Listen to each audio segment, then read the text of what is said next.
I believe art can offer a revelatory transformation of difficult subject matter, a subtlety and insight into otherwise hopeless situations. Years ago, I was hospitalized for a severe viral infection. The doctors were baffled, not able to agree on a diagnosis.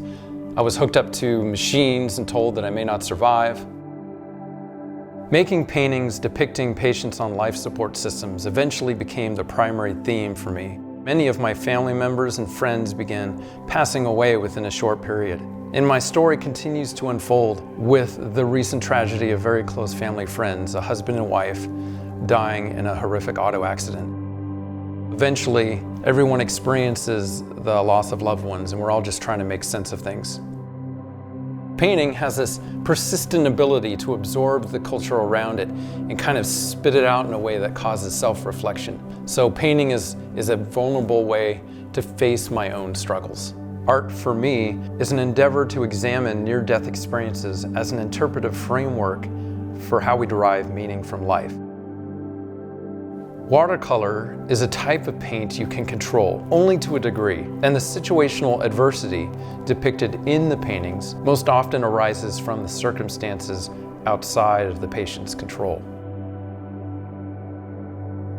When I first began to experience the dying of those close to me, I was a practitioner of the Japanese martial system known as Aikido. It was originally designed for samurai who lost their weapon in battle and were forced to maintain a calm response to the adversity of armed aggression by redirecting it. The poignancy in watercolor comes about through redirecting and guiding the stains, a medium that conveys an inherent fragility through its unsubstantial surface and tendency to fade away.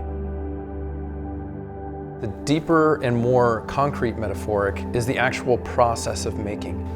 The entire enterprise of the artist is a metaphor in its function and its structure. That is, to produce an authentically rich experience and the process it takes to achieve it. Using the small watercolors as preliminary works for much larger paintings places myself a bit outside the experience.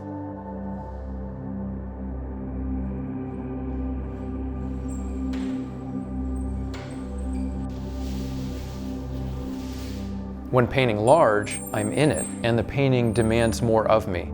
This step in my process is straightforward at first, beginning with a projection of the small watercolor as a map of the original marks. The concept of projection is heavily dependent on associations, the way our minds work, oriented toward the future, and the metaphor of understanding ourselves through the otherness of other human beings.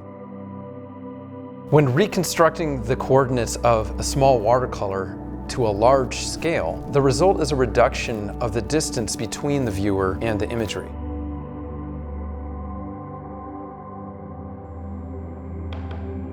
I adopt what you might call the cinematic close-up as a tool for temporarily suspending cognition. It's really about aligning the psychology of the image with being keenly aware of your mortality.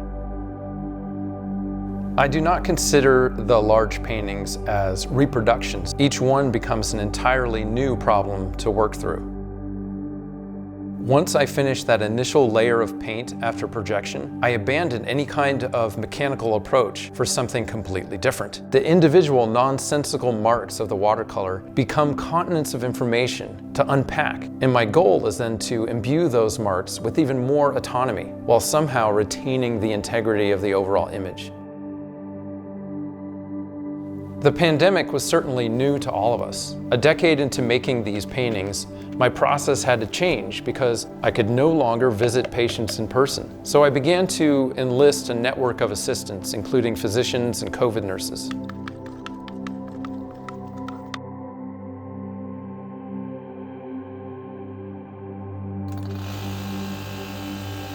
While some COVID patients were seeing alien-like hazmat suits. And for their loved ones, it was like their family members were dying in a war in some distant battlefield, not able to be with them.